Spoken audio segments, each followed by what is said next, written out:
स्वागत करता हूं आपका अपने YouTube चैनल रघुवंशम स्टडी पर। जैसा कि दोस्तों आप मेरे साथ कंटिन्यू बने हुए हैं और देख रहे हैं अपना वर्णमाला जो टॉपिक चल रहा है, उसमें जो नेक्स्ट टॉपिक हमने बात की थी कि हम जानना चाहते हैं कि अनुनासिक क्या होते हैं, अनुस्वार क्या होते हैं, निम्ननासिक क्या होते हैं। तो आज उन्हीं पर चर्चा करने वाले दोस्तों। तो ज़्यादा समय न गवाते हुए हम स्टार्ट करते हैं। क्या अनुनासिक व्यंजन क्या होते हैं, अनुस्वार क्या होते हैं, निम्ननासिक क्या होते हैं, द्विगुत व्यंजन क्या होते हैं, द्विरुक्त व्यंजन क्या होते हैं और द्वित्व व्यंजन युक्त शब्द कौन से होते हैं। क्योंकि यहाँ से लगातार क्वेश्चन, आप अगर किसी भी क्वेश्चन पेपर को उठाइए प्रीवियस ईयर के, यहाँ से क्वेश्चन रहा ही है दोस्तों। इसी को समझते देखिए यहाँ से ध्यान से। सबसे पहले जो हम पढ़ने वाले हैं वो पढ़ने वाले हैं अनुनासिक। क्या पढ़ने वाले दोस्तों? अनुनासिक।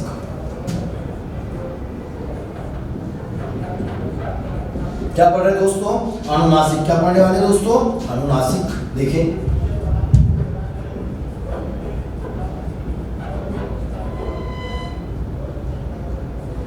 दूसरा है अनुस्वार। क्या है दोस्तों? दूसरा अनुस्वार है। तीसरा क्या है दोस्तों? तीसरा है दोस्तों निर्नुनासिक।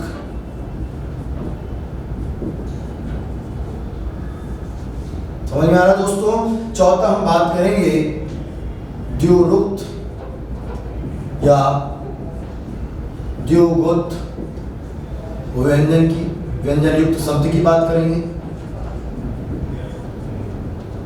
उसके बाद द्वित्व व्यंजन युक्त शब्द की बात करेंगे। द्वित्व व्यंजन क्या होते हैं, ये क्वेश्चन आए हुए हैं, ध्यान रखें। उसके बाद द्विगुण तो आपने पढ़ लिया है, तो आपको दिक्कत ना हो इसलिए मैं लिखने वाला हूँ द्वित्व, द्विगुण और द्विगुत, द्विरुक्त सब द्वित्व करके है, तो आपको कोई टेंशन ना हो जाए, इसलिए उनको तीनों को साथ में लिखा है, इसलिए ध्यान दीजिए। सबसे पहले हम अभी चर्चा करने वाले किसके ऊपर चर्चा करेंगे दोस्तों? ये आपके सामने जो लिखा है अनुनासिक, अनुस्वार, निर्नुनासिक, द्विरुक्त, द्विगुत व्यंजन युक्त शब्द कौन से होते हैं, या द्वित्व व्यंजन क्या कहलाते हैं, द्विगुण युक्त शब्द कौन से होते हैं, इन पर हम चर्चा करने वाले हैं। समझिए ध्यान से। यहाँ एक भी टॉपिक ऐसा नहीं है जिस पर प्रीवियस ईयर में क्वेश्चन नहीं पूछा गया होगा, इसलिए ध्यान दीजिए और समझिए क्या होते हैं, कैसे होते हैं। देखिए ध्यान दीजिए, यहाँ पर सबसे पहला जो लिखा था दोस्तों आपके सामने, वो लिखा था अनुनासिक। क्या लिखा था दोस्तों? अनुनासिक। समझिए ध्यान से, क्या लिखा दोस्तों? अनुनासिक। अनुनासिक आपके सामने लिखा है दोस्तों। यहाँ उच्चारण स्थान भी सीखने हैं। उच्चारण के आधार पर जो 8 प्रकार के हमने निकाले थे ना, उसको भी हम इसी भाग में कवर करने वाले हैं। तो देखिए अनुनासिक क्या होते हैं। अनुनासिक जिनका उच्चारण नाक व मुख दोनों से होता है, ऐसे वर्ण जिनका उच्चारण नाक व मुख दोनों से होता है, क्या कहलाते हैं दोस्तों? अनुनासिक। मतलब वे वर्ण जिनका उच्चारण क्या होता है दोस्तों? जिनका उच्चारण किससे होता है? नाक व मुख। सीधा क्वेश्चन आया था अनुनासिक क्या कहलाते हैं, अभी मैं आपको बताऊंगा कैसे क्वेश्चन आया था कि वे वर्ण जिनका उच्चारण नाक व मुख दोनों से होता है, मुख दोनों से होता है। किससे होता है दोस्तों? नाक व मुख दोनों से होता है। समझ आया ध्यान से। दूसरा अगर आपसे पूछा गया कि अनुस्वार क्या है, तो सुनिएगा ध्यान से। अनुस्वार वे वर्ण जिनका उच्चारण केवल कहां से होता है दोस्तों? केवल और केवल नाक से होता है, वो अनुस्वार कहलाते हैं। क्या बोला दोस्तों? वे वर्ण जिनका उच्चारण केवल किससे होता है दोस्तों? नाक से होता है। किससे होता है? केवल नाक से होता है। क्या कहलाते हैं? अनुस्वार कहलाते हैं। क्या कहलाते हैं दोस्तों? अनुस्वार कहलाते हैं। अगर हम बात करें तीसरा आपके सामने है दोस्तों निर्नुनासिक। क्या लिखा है दोस्तों? निर्नुनासिक। ये कौन से होते हैं? तो सुनिएगा ध्यान से। वे व्यंजन जिनको उच्चारण करने पर, वे वर्ण जिन्हें उच्चारण करने पर कहां से होता है उच्चारण जी? तो ध्यान दीजिए, आपका पहला हुआ नाक प्लस मुख दोनों से हो गया, बोलो हाँ है ना। अब दोनों में से देखिए एक निकल गया नाक, यहाँ तो बचा क्या? मुख। मतलब बोल सकते हैं कि वे वर्ण कौन से वर्ण दोस्तों? वे वर्ण जिनका उच्चारण केवल कहां से होता है? मुख से होता है। अरे बोलिए ना, हाँ है ना, मुख से होता है। कहां से होता है दोस्तों? मुख से होता है। बड़ी अच्छी बात है, समझिए कैसे समझते हैं इसको। हमने कहा दोस्तों कि मुख से होता है, इससे क्या समझ में आता है, तो आपने लिखा कि सबसे पहले सर आपने अनुनासिक बताया, उसके बाद अनुस्वार बताया, उसके बाद आपने निर्नुनासिक बताया। निर मतलब नहीं और नासिक मतलब नाक से। यहाँ से स्पष्ट क्या है, निर मतलब नहीं, नासिक मतलब नाक से। अगर नाक से नहीं तो कहाँ से, तो मुख से। तो यहाँ का भी आंसर समझ में आ रहा है। अनुस्वार और अनुनासिक में कौन बड़ा दिख रहा है आपको? चलिए आपको याद रखना है तो कैसे रख सकते हैं, अनुनासिक और अनुस्वार में बड़ा कौन दिख रहा है? अनुनासिक। तो बड़ा हो तो वहाँ दो चीज की जरूरत होगी और छोटे तो एक चीज की, मतलब दोनों की जरूरत हो। तो अनुनासिक क्या हो गया, नाक व मुख। अनुस्वार केवल किससे हो गया, नाक से, क्योंकि मुख किसको मिल गया, अनुनासिक का। आप कैसे भी इसको याद रख सकते हैं कि मैंने कहा अनुनासिक है, अनुस्वार है, तो अनुनासिक बड़ा है नाक प्लस मुख दोनों से, अनुस्वार की बात करें तो केवल नाक से। और निर्नुनासिक, निर मतलब नहीं, नासिक मतलब नाक से। अगर नाक से नहीं तो कहाँ से दोस्तों, मुख से होता है। क्या ये बात समझ में आती है? चलिए अब बारी आती है कि सर अगर यहाँ पर कोई एग्जाम में मुझसे शब्द पूछ लिया गया, क्या बोला मैंने कि मुझसे एग्जाम में कोई क्वेश्चन या प्रश्न कर लिया गया कि इनमें से कौन सा शब्द, सुनिएगा ध्यान से, निम्न में से, सुनिएगा, निम्न में से कौन सा शब्द, समझिए यहां से आप सीख रहे हैं, ये पता चल गया आपको, अब सीखिए कैसे। निम्न में से कौन सा शब्द अनुनासिक युक्त शब्द होगा। मतलब आप उस समय फील तो नहीं कर पाओगे, तो उस समय क्या होगा, ऑप्शन आपके पास दिया है ए, सुनिएगा ध्यान से, ए दिया आपके पास दोस्तों नमक, क्या दिया है, नमक। बी आपके पास दिया है दोस्तों क्या, बी आपके पास दिया संगम, क्या दिया दोस्तों, संगम। सी आपके पास दिया है चांद, क्या दिया दोस्तों, चांद। और डी आपके पास दिया है पढ़ाई। और आपको बताना है कि निम्न में से कौन सा शब्द अनुनासिक युक्त शब्द होगा। और दोस्तों बड़ी अच्छी बात है, आपको बता दूं कि जो भी वर्ड आप यहाँ से सीखना स्टार्ट कर दीजिए कि जिस भी शब्द में किसी वर्ण के ऊपर, क्या बोला, जिस भी शब्द में किसी वर्ण के ऊपर चंद्र बिंदी लगी हो, वो कौन से वर्ण, वो कौन से शब्द कहलाएंगे, अनुनासिक युक्त। मतलब जिनके ऊपर भी चंद्र बिंदी लगी हो, तो आप समझ लीजिए, मैं कुछ एग्जाम्पल लिख रहा हूँ, पहले सिखाया, पहले देखा, महसूस किया, क्वेश्चन पूछा, आपको समझ में आया इसका आंसर क्या होगा, चांद। मतलब वे जिनके ऊपर क्या लगी हो, चंद्रबिंदी लगी हो, चांद, आंगन, बोलो हाँ ना, आंख, ये शब्द कैसे, ये अगर क्वेश्चन में आया, ये शब्द कैसे होते हैं, अनुनासिक, अनुस्वार, निर्नुनासिक, तो आप बता दोगे जिन भी वर्ड के ऊपर, जिस भी शब्द में वर्ड के ऊपर चंद्रबिंदी लगी हो, वो अनुनासिक कहलाते हैं। बोले हाँ ना। अगर हम बात करें दोस्तों कि फिर अनुस्वार क्या होंगे, तो मैंने आपसे पूछा कि यहाँ पर क्वेश्चन बदल देते हैं। देखिए क्वेश्चन हम बदल रहे हैं, सेम ऑप्शन के साथ हमने कहा कि यहाँ पर पूछ लिया आपसे क्या, कि निम्न में से कौन सा शब्द अनुस्वार युक्त शब्द होगा। कौन सा युक्त होगा दोस्तों, अनुस्वार युक्त शब्द होगा। फिर आप ध्यान गया क्या कि यहाँ तो चंद्रबिंदी लगी है, तो हो ही नहीं सकता। मतलब जिनके ऊपर भी ये बिंदी लगी हो, पंचमा अक्षर की बिंदी लगी हो, कौन से अक्षर की जी, पंचमा अक्षर की बिंदी लगी हो, इसका मतलब वे अक्षर जिनमें अम की बिंदी, जिसको आप अम की बिंदी बार बार बोलते हैं, इससे आपको याद रहता है, तो वे पूरे के पूरे जो अक्षर होंगे या शब्द होंगे कहाँ पर आएंगे, यहाँ पर। जैसे देखिए संगम, चंचल, मंदाकिनी, समझ में आया, हंस, ये सब कौन से होंगे, इनमें कौन सा लगा, क्या लगा हुआ है, अनुस्वार लगा हुआ। क्या लगा है दोस्तों, अनुस्वार लगा। क्या ये बात समझ में? फिर क्वेश्चन उठता है कि सर फिर निर्नुनासिक को मैं कैसे पहचानूंगा। तो दोस्तों कोई दिक्कत नहीं है, एक ही क्वेश्चन है। देखिए क्वेश्चन तो आपका हजार हो सकते हैं, फर्क नहीं पड़ता। अगर आप सीख रहे हैं दोस्तों तो एक ही क्वेश्चन ये मैं आपको सिखाऊंगा, और कोई भी क्वेश्चन कहीं से भी आ जाएगा, आपसे बनने वाला ये तय है। मैंने कहा निम्न में से कौन सा शब्द निर्नुनासिक युक्त शब्द होगा, निर्नुनासिक युक्त शब्द होगा। ये क्वेश्चन आपसे फिर पूछ लिया, तो आपने देखा कि चांद ऐसा है जो अनुनासिक युक्त होगा। आप इतने दावे से क्यों कह रहे हैं, क्योंकि आप सीख चुके हैं कि चंद्र बिंदी वाले पूरे के पूरे कहाँ आएंगे, अनुनासिक में आएंगे। अम की बिंदी जिसमें लगी हो वो कहाँ, पंचमाक्षर की बिंदी जिसमें लगी हो कहाँ पर आएंगे, अनुस्वार में।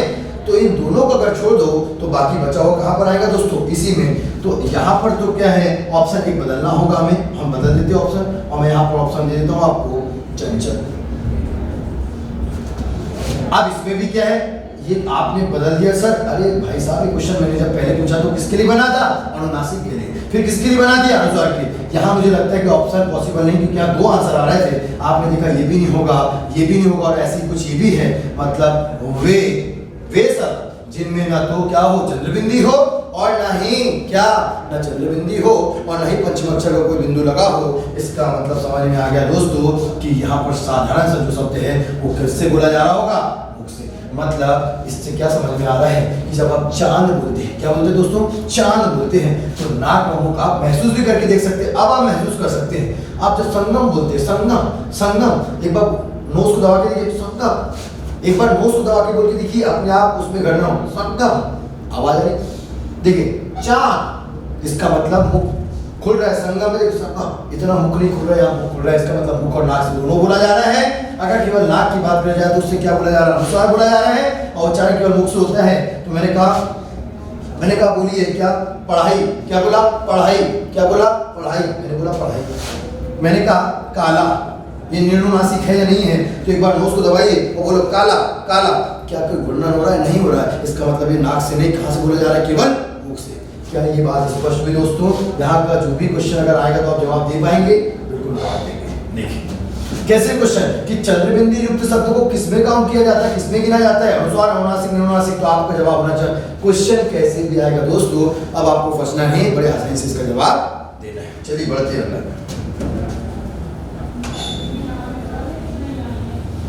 देखिए अगला क्या करते हैं दोस्तों, हम अगले पे बढ़ते हैं। अगला कॉन्सेप्ट क्या सीखने वाले हैं,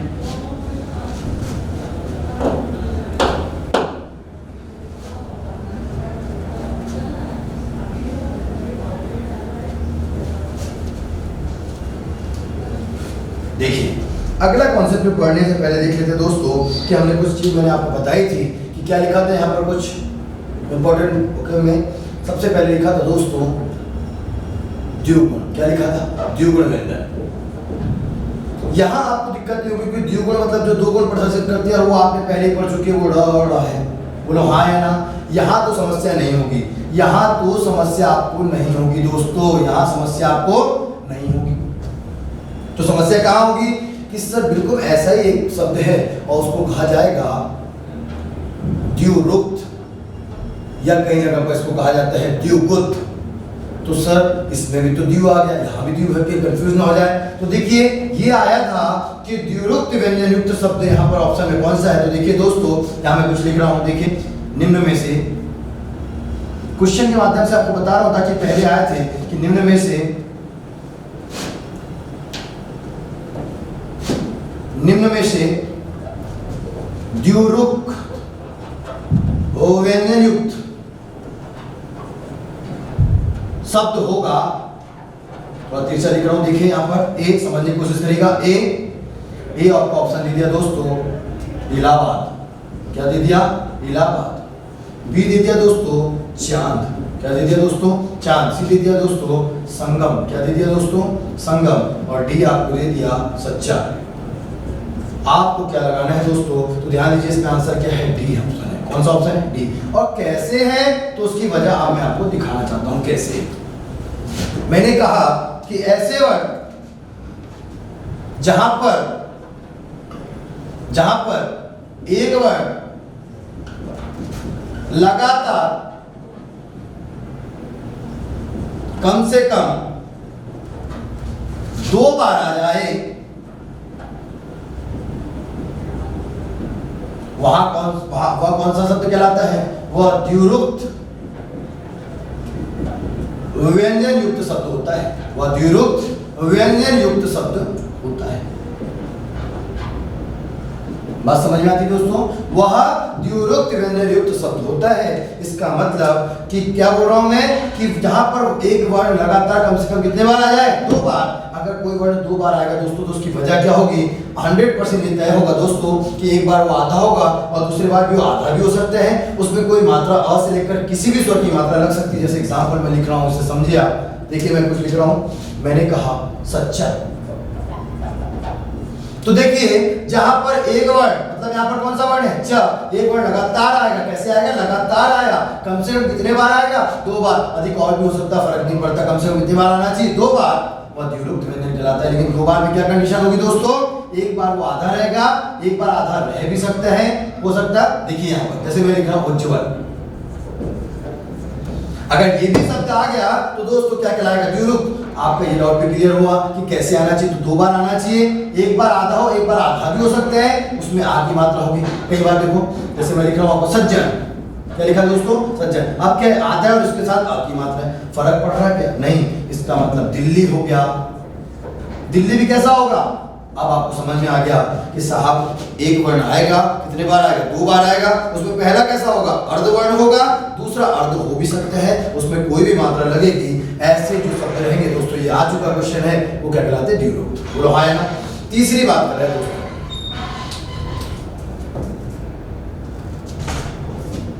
सॉरी यहां पर जो बात की जा रही है, ध्यान रखिए, वापस से देखिए इधर, वापस से देखिए दोस्तों, वापस से देखिए।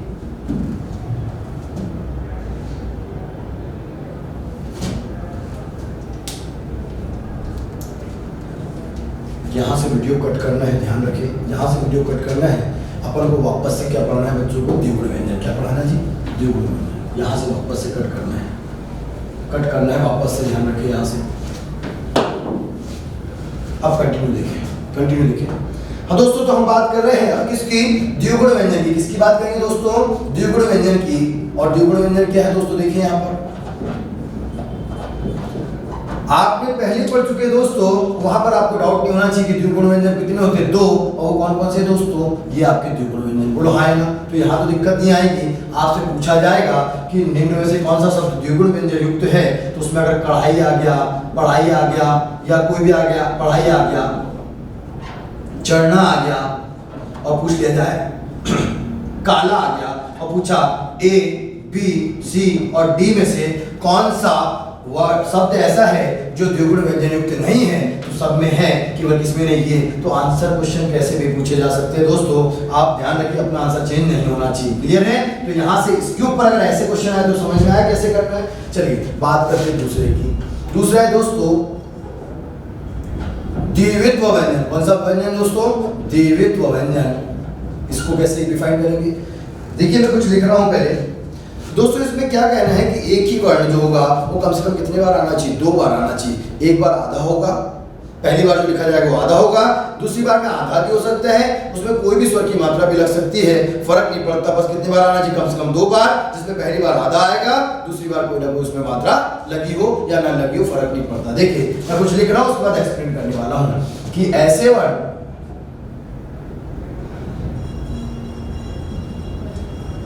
जहां पर, कहां पर दोस्तों, जहां पर एक ही वर्ण, जहां पर एक ही वर्ण लगातार, जहां पर एक ही वर्ण लगातार कम से कम 2 बार आ जाए, कम से कम 2 बार आ जाए,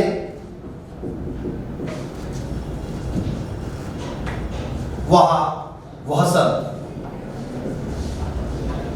द्वित्व व्यंजन युक्त होता है। द्वित्व व्यंजन युक्त होता है, द्वित्व व्यंजन युक्त होता है। क्वेश्चन आया हुआ है दोस्तों, ध्यान रखिए, पहले क्वेश्चन आ चुका है। इसका मतलब क्या कह रहा हूं, देखिए ध्यान से, यहाँ पर एग्जांपल लिख रहा हूं मैं आपके लिए, इससे समझिए। मैंने लिखा सच्चा, क्या लिखा दोस्तों, सच्चा। अगर दोस्तों मैंने सच्चा यहाँ पर लिखा हुआ है तो ध्यान दीजिए, अगर मैंने यहाँ पर सच्चा लिखा है दोस्तों, तो क्या कह रहा हूं कि जहां पर एक ही वर्ण, मतलब यहाँ पर कौन सा वर्ण, च वर्ण, लगातार कम से कम कितने बार आना चाहिए, 2 बार आना चाहिए, वहां वह शब्द क्या कहलाता है, द्वित्व व्यंजन युक्त होता है। कौन सा युक्त होता है, द्वित्व व्यंजन युक्त। इसका मतलब एक बार 2 बार आएगा, एक बार आधा होगा पहली बार में, दूसरी बार में आधा भी हो सकता है, कोई भी मात्रा हो सकती है। और एग्जांपल देखिए, लिखा है उज्ज्वल।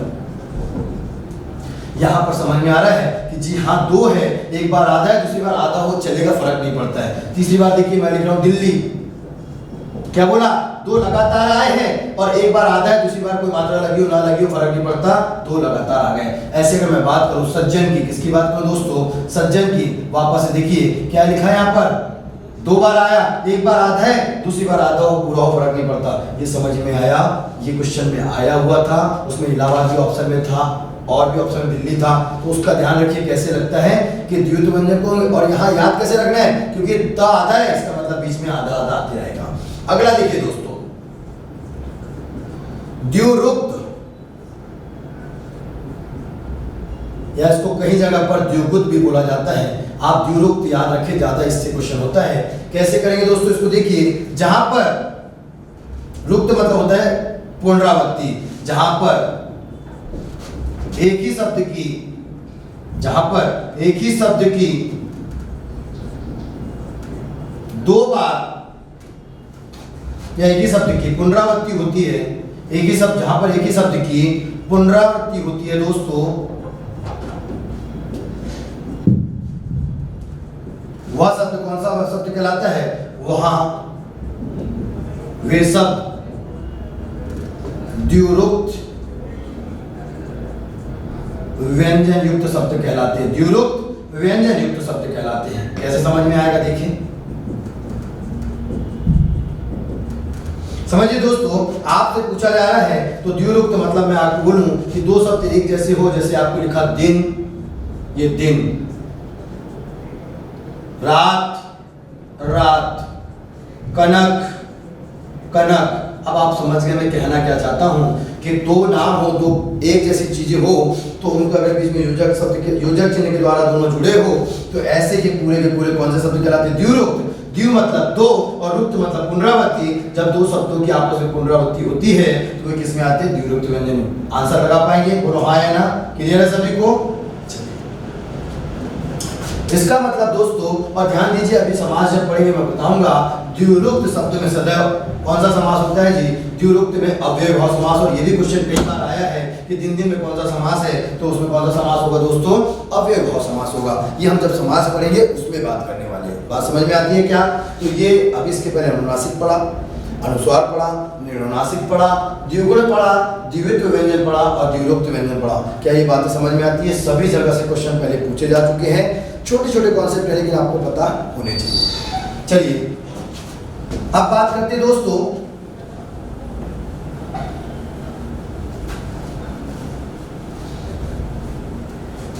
इन्हीं के साथ, देखिए कुछ मात्रा के बारे में बता देता हूं, फिर उच्चारण के बारे में देखते हैं। कि जैसे दोस्तों बिंदी जहां जहां रखी है, नुक्ता आपने देख लिया। अब लगभग सभी आपने देख चुके हैं, कि कहां कहां पर आपने ये देखा होगा। देखिए आपने ये भी देख लिया, बोलो हाँ या ना? आपने ये भी देख लिया, बोलो क्लियर है सभी को? आपने ये भी देख लिया। अरे क्लियर है जी सभी को? अगर मैं यहाँ पर बनाता हूँ इनको सभी को, देखे ध्यान से, ये सभी देखिए आपने, और इन्हें बताने की जरूरत नहीं थी, फिर भी आपको विभेद कर लेता हूँ। क्यों? क्योंकि रचना के आधार पर जब हमने व्यंजनों का वर्गीकरण किया था तो इनको छोड़ के रखा था। क्यों छोड़ा था उसकी वजह समझिए कि मैं आपको पहले नहीं बताना चाहता था।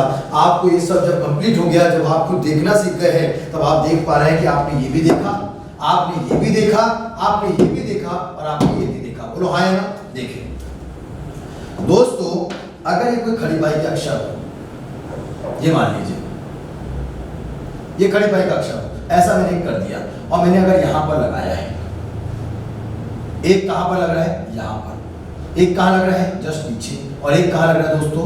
यहां पर। आप समझ में आ गया होगा। क्या समझ में आया? कि साहब जो ऊपर लगता है शिरोरेखा के ऊपर, वो कहलाता है आपका अनुस्वार। क्या कहलाता है दोस्तों? अनुस्वार। आपने अभी सीखा था संगम।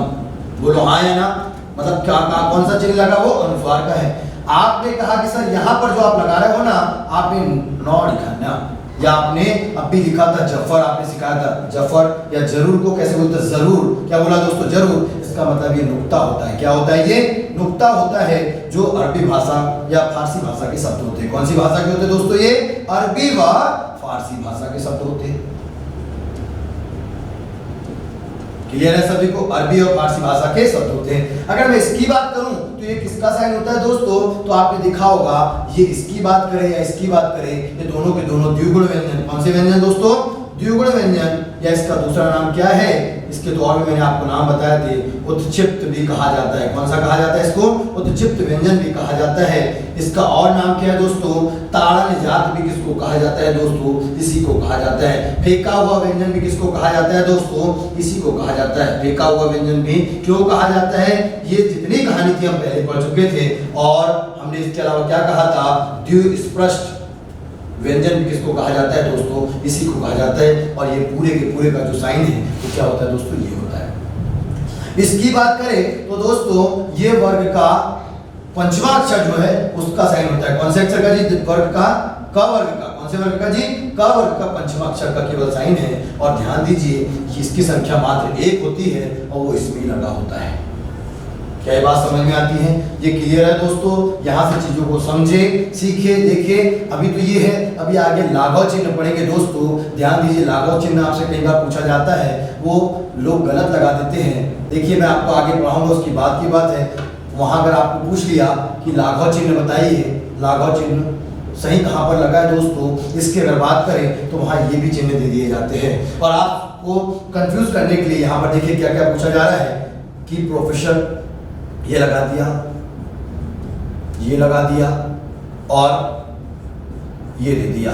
और आपसे पूछा जाए दोस्तों कि निम्न में से सही कौन सा है। और कई बार दोस्तों आपके पढ़ा होता है, उसके आधार पर आप ये लगा देते हैं, कई बार ये लगा देते हैं, कई बार ये लगा देते हैं। कई बार ध्यान रखें ना, छोटा कभी इसको, ये तो पॉइंट है, ये पॉइंट वाला कभी नहीं होता लाघव चिन्ह दोस्तों। नीचे बिल्कुल नहीं लिखा जाता है, बिल्कुल ऊपर भी नहीं लिखा जाता दोस्तों। बीचों बीच अगर मैं आपको यहाँ लिख कर बताऊं तो लीजिए डॉक्टर, अगर मैं आपको लिख रहा हूँ तो ये होता है उसका साइन, ना ज्यादा नीचे ना ऊपर, बीचों बीच में होगा, थोड़ा सा ऊपर खसका हुआ होगा। लेकिन ध्यान रखिए यहाँ पर जो आंसर तो ये क्वेश्चन पहले भी SI में पूछा जा चुका है दोस्तों। तो अगर कहीं से कोई इन्फॉर्मेशन आपको मिल रही है, कहीं आप देख पा रहे हैं, नेट पर देख पा रहे हैं, गूगल पर देख पा रहे हैं दोस्तों, तो गलत मत करिएगा।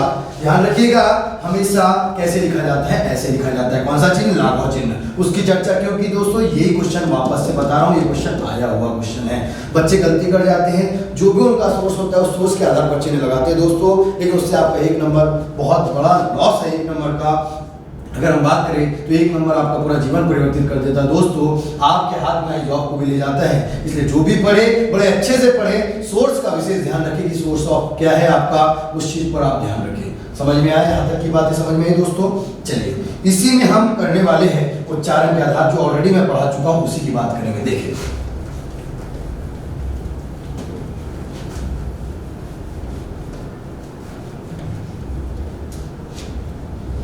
देखिए दोस्तों, अगला हम क्या बात करने वाले उसके ऊपर बात करने वाले। देखिए यहाँ पर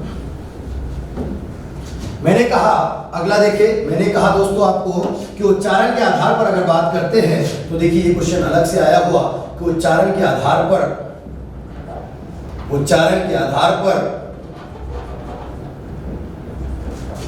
व्यंजन के प्रकार, उच्चारण के आधार पर और व्यंजन के प्रकार क्या होंगे दोस्तों? तो देखिए ध्यान से, उच्चारण के आधार पर व्यंजन के प्रकार होते हैं 8। कितने होते हैं दोस्तों? 8। और आपको जब क्लास स्टार्ट प्रारंभ किया था तब हमने इसकी पहले वाली क्लास में क्या सीखा था दोस्तों? उसमें पूरे 8 के नाम लिखे थे, लेकिन उस समय केवल लिखा था।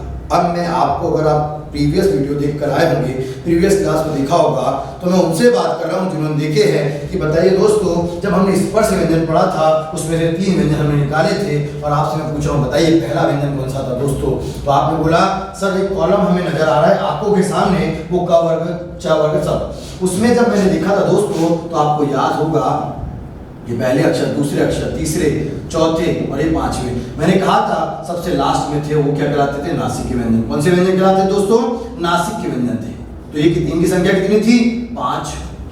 इसी में से हमने निकाला था कि साहब यहाँ से जब स्पर्श, मतलब ये पूरे के पूरे स्पर्श थे, कितने थे स्पर्श व्यंजन? स्पर्श व्यंजन कितने थे दोस्तों? 25 थे। कितने थे? 25 थे। उन्हीं में से 3 निकाले थे हमने कि नासिक व्यंजन 5। आप कितने बचे? 20। फिर आपने कहा था कि स्पर्श व्यंजन में ऐसे कौन से वर्ण हैं जिनको उच्चारण करने पर थोड़ी सी घर्षण करना पड़ा, संघर्ष करना पड़ता है। तो आपने कहा था सर कि च वर्ग में 4 है, च, छ, ज और ये झ। इसका मतलब ये कौन से व्यंजन थे? स्पर्श संघर्षी थे। इनकी संख्या कितनी होगी दोस्तों? 4। नासिक के कितने हो गए? 5। अभी भी एक क्वेश्चन यहाँ से बाकी था कि अगर टोटल 25 हो गए और 25 में से अगर आपके स्पर्श संघर्षी निकल गए कितने? 4 और नासिक के निकल गए 5, तो बचे हुए बाकी कितने हैं दोस्तों? 25 में से अगर 9 गए तो बचे हुए 16 आपके कहलाते स्पर्शी व्यंजन। क्या कहलाते दोस्तों?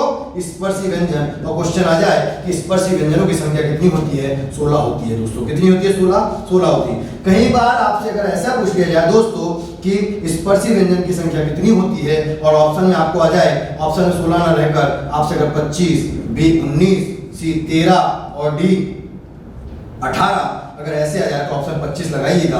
कहीं बार ऐसा ना हो कि आपसे कोई स्पर्शी लिखना, स्पर्श लिखना चाह रहा था और आपसे पूछ लिया क्या? स्पर्शी। क्या पूछ लिया दोस्तों? स्पर्शी। और आपने देखा कि स्पर्शी में 16 ऑप्शन होता है और वहां 16 ऑप्शन में है ही नहीं, तब आपका आंसर 25 होगा। ध्यान रखिए, क्यों? शायद उन्हें चूक कर दी है कि उन्हें स्पर्श व्यंजन लिखना था और क्या लिख गए स्पर्शी। ये कब, और आपका क्वेश्चन ये नहीं होना चाहिए कि सर दोनों आ गए, तो ऐसा नहीं होगा दोस्तों। ध्यान रखें यहाँ से स्पर्शी व्यंजन, स्पर्श संघर्षी व्यंजन, नासिक, ये तीनों निकले थे। तो हम इसी को लिखते हैं कि उच्चारण के आधार पर 8 प्रकार कौन से होते हैं, ये पहले भी पढ़ चुके हैं, उन्हीं को लिखने वाले हैं। सबसे पहला आएगा दोस्तों स्पर्शी व्यंजन। कौन से व्यंजन दोस्तों, स्पर्शी व्यंजन, और कौन से वो देखने वाले हैं। दूसरा इसमें आ रहा है दोस्तों स्पर्श संघर्षी व्यंजन। कौन से व्यंजन दोस्तों, स्पर्श संघर्षी व्यंजन। ये रटना नहीं है, आपको दिखना चाहिए। तीसरा इसी में निकल गया क्या, नासिक के, तो तीसरा आ गया दोस्तों नासिक के व्यंजन। कौन से व्यंजन दोस्तों, नासिक के व्यंजन। अगर हम बात करें चौथा, इसके बाद आपने क्या पढ़ा था दोस्तों, इसके बाद आपने अंतस्य व्यंजन पढ़े थे। क्या पढ़े थे दोस्तों, अंतस्य व्यंजन। देखिए इसमें आपने स्पर्शी निकाला, तो मुझे बताइए स्पर्शी व्यंजन की संख्या कितनी हुई, 16। कितनी हुई दोस्तों, 16। स्पर्श संघर्षी की संख्या कितनी हुई, 4। नासिक के व्यंजन की संख्या कितनी हुई दोस्तों, 5। अब स्पर्श संघर्षी की बात करें तो स्पर्श व्यंजन, स्पर्शी व्यंजन में कौन, तो आपने कहा क्या कि सर क वर्ग, च वर्ग को छोड़ दीजिए, ट वर्ग, त वर्ग और लास्ट प वर्ग। इनके कितने अक्षर दोस्तों, इनके 4 अक्षर, और इस प्रकार ये क्या हुआ, 16 हुआ। क्या हुआ, 16। अगर मैं इसकी बात करूं तो यहां से आपका क्या निकल के आया दोस्तों, तो आपने बताया कि सर च वर्ग के प्रारंभिक, च वर्ग के पहले 4 अक्षर, च वर्ग के पहले 4 वर्ण, और वो कौन कौन से दोस्तों, च, छ, ज और झ। इस प्रकार इसकी संख्या कितनी हुई, 4। ये बात समझ में आती है। अगर नासिक के व्यंजन की बात करें तो आपने देखा होगा लास्ट लाइन, इसकी संख्या 5 कैसे हुई, हर वर्ग का पंचमा अक्षर। कौन सा अक्षर दोस्तों, हर वर्ग का पंचमा अक्षर, और वो आपके सामने कौन सा था, वो कौन कौन से थे, पहला ये था, दिख रहा होगा, दूसरा ये था, तीसरा ये था, चौथा ये था दोस्तों, पांचवा ये। दिखना चाहिए, सब दिखना चाहिए, बोलो हाँ है ना। आइए अगला कहां से निकलने वाला उच्चारण के आधार पर, तो मैंने कहा आपने अंतस्य व्यंजन पढ़े, बोलो हाँ या ना, बोलो हाँ या ना। अंतस्य व्यंजन पढ़े दोस्तों। अंतस्य व्यंजन में कौन कौन से व्यंजन थे, तो आपने कहा सर 4 व्यंजन थे, य, र, ल और व। बोलो हाँ या ना। कितने व्यंजन थे, 4। अब य, र, ल, व, मैंने कहा इन दोनों को क्या कहा जाता था दोस्तों, अर्धस्वर। क्या कहा जाता है दोस्तों, अर्धस्वर। मतलब इनको बोलने में संघर्ष नहीं करते हैं, इसलिए इनको संघर्षहीन भी कहा जाता है। क्या कहा जाता है दोस्तों, संघर्षहीन भी कहा जाता है। आप समझने पर ध्यान दीजिए, समझने पर ध्यान दीजिए दोस्तों। ये लोग रट लेते हैं, रटने की जरूरत नहीं है, कहां से आया कैसे आया, ये रटने की जरूरत सब वहीं से निकला हुआ है। अगर क्वेश्चन अलग से पूछा जाए तो आपका आंसर ऐसे स्पष्ट होना चाहिए। वैसे ये ना भी पढ़ाते तो भी आपको बता दिया था, लेकिन अलग से स्पष्ट कर दिया तो उससे आपको स्पष्ट हो जाएगा कि उच्चारण के आधार पर कितना हुआ दोस्तों, 8 होते हैं। और 8 को कौन कौन है देख लीजिए। अर्धस्वर, तो एक तो आपको ये मिल गया। र को क्या बोलते हैं, प्रकंपित, या इसी का नाम था लुंठित। दूसरा आपको यहां से ये मिल गया। तीसरा ल को बोलते हैं दोस्तों पार्श्विक, तो तीसरा व्यंजन भी यहां से मिल गया। टोटल आपके 3 पहले मिल गए और 3 ये हो गए। तो बताइए आपसे अगर पूछा जाए कि इसके बाद क्या, तो अर्धस्वर, या इसी को बोल सकते हैं संघर्षहीन व्यंजन। क्या बोला दोस्तों, संघर्षहीन व्यंजन, और उनकी संख्या कितनी होती है, तो आपका आंसर कितना आएगा, उनकी संख्या कितनी होती है, 2 होती है। इसका मतलब यहाँ पर क्या लिखेंगे, 2 होती है। और कौन कौन है वो, तो एक यह और दूसरा, बोलो हाँ है ना। अगर मैं बात करूं कि अगला आपसे पूछा जाए दोस्तों कि इसमें और अगला क्या उच्चारण पर, तो दिख रहा होगा प्रकंपित या लुंठित। तो लिखा आपने कि प्रकंपित व्यंजन, प्रकंपित या लुंठित व्यंजन अगला होगा उच्चारण के आधार पर व्यंजन, और इसकी संख्या भी आपको दिख रही है दोस्तों। इसकी संख्या कितनी है, यहाँ पर 1 है। वो कौन सा है, र है, जिसकी संख्या आप क्या लिखेंगे, 1। क्या लिखेंगे दोस्तों, 1। और कौन है वो यहाँ पर, र है। क्या है दोस्तों, र है। अगर आपसे बात की जाए कि छठे पर क्या लिख सकते हैं दोस्तों, तो यहाँ पर अभी आपके पास बचा हुआ पार्श्विक व्यंजन। इसका मतलब अगला आ जाएगा कौन सा, पार्श्विक व्यंजन। तो पार्श्विक व्यंजन की संख्या आपको कितनी दिख रही है दोस्तों, 1। और यहाँ पर कौन सा है दोस्तों, वो ला है। क्या है दोस्तों, ला है। क्या ये रटने की जरूरत थी, क्या नहीं, सब दिख रहा है। जो हमने प्रीवियस क्लासेस में सीखा है उन्हीं के आधार पर हम निकाल पा रहे हैं, बोलो हाँ है ना। अगला देखिए दोस्तों, अंतस्य व्यंजन के बाद आपको याद होगा आपने पढ़ा था कौन सा, उष्म व्यंजन। कौन सा पढ़ा था दोस्तों, उष्म व्यंजन। अगर हम उसमें व्यंजन की बात करें तो आपने पढ़ा था, ये आपने तीनों सा को लिखा हुआ था, बोलो हाँ या ना। ये ताला विसर था, ये मूर्धन्य विसर था, ये दंत विसर था, ये स्वरयंत्री था, जो अली जीवा से बोला जा रहा, बोले हाँ या ना। तो हमने कहा कि ये वाला जो रहेगा अगला पार्ट उच्चारण के आधार पर या उच्चारण के आधार पर आप व्यंजन का जो भाग बोल रहे हैं, तो अगला सातवां जो हो जाएगा उसको कहा जाएगा ऊष्म। और इनको बोलने में क्या करना पड़ता है दोस्तों, संघर्ष भी करना पड़ता है। तो दोनों एक साथ लिख लीजिए, ऊष्म संघर्षी व्यंजन। जो उस समय पढ़ा था ऊष्म का और नाम क्या क्या हो सकते हैं, तो मैंने बताया था, संघर्षी भी इसका नाम है, ऊष्म संघर्षी भी इसका नाम है, ऊष्मीय व्यंजन भी इसका नाम है, और खुद ऊष्म व्यंजन भी किसका नाम है दोस्तों, इसी का नाम है। तो इनकी संख्या आप स्पष्ट बताइए, आपको दिख रही होगी। कितनी संख्या है दोस्तों इसकी, 4 है। कितनी है, 4 है। कौन कौन है वो, ये श और ये, बात समझ में आती है। अभी भी एक व्यंजन और है दोस्तों, और वो कौन सा है, इसके बाद आपने पढ़ा था द्विगुण और संयुक्त व्यंजन। तो संयुक्त व्यंजन को यहाँ नहीं रखा जाता है, केवल द्विगुण व्यंजन की बात करें। और इसको तो लगातार हम पढ़ रहे हैं। इनकी संख्या कितनी होती है दोस्तों, 2, और इनके अलग अलग नाम है। मैं सीधा बोलूँ आपको कि आप यहाँ से अगर आपसे पूछा जाए तो उत्क्षिप्त व्यंजन, कौन सा व्यंजन दोस्तों, उत्क्षिप्त या द्विगुण या ताड़नजात, आपको कितने नाम मैंने गिना दिए, उनमें से कोई भी आएगा। इसकी संख्या कितनी होती है दोस्तों, 2 होती है। कितनी होती है दोस्तों, 2 होती है। और वो कौन कौन से होते हैं, ये ध्यान दीजिए। अगर आप क्रमशः पढ़ रहे होंगे तो आपको ये हेवी नहीं लग रहा होगा, भारी नहीं लग रहा होगा दोस्तों, क्योंकि वर्णमाला बड़ा टॉपिक है, व्याकरण खंड का बड़ा टॉपिक है। अगर आप क्रमशः पढ़ेंगे, जितना मैंने अपने पढ़ाई, आपकी बड़ी मुश्किल से कॉपी के 4 से 5 पेज, मुश्किल से 4 से 5 पेज में आ जाएगा। दिखने में बहुत अधिक लगता है, लेकिन अगर आप सीख रहे हैं दोस्तों तो ये आगे बहुत काम आने वाला है।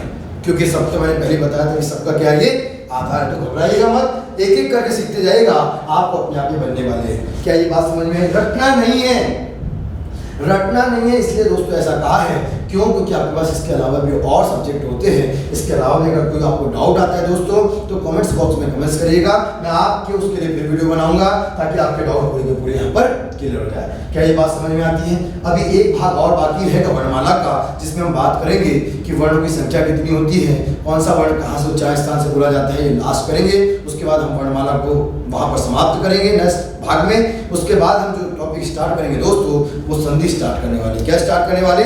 संधि। और उस चीज का भी मैं प्रॉमिस दे रहा हूँ दोस्तों कि जब आप संधि पढ़ेंगे ना, जब आप संधि पढ़ेंगे ना दोस्तों, तो वहाँ भी कुछ रटना नहीं होगा, बिल्कुल चुटकियों में आपका आंसर आएगा दोस्तों। पहले आप उसको सीखेंगे और समझेंगे, उसके बाद आपको भी लगेगा कि संधि लोग कितना कठिन बोलते हैं। इतना कठिन है नहीं, बड़ी आसानी से हम उसको सॉल्व कर पाएंगे। ठीक है दोस्तों, आप पढ़ते रहिएगा, अपना ध्यान रखिएगा।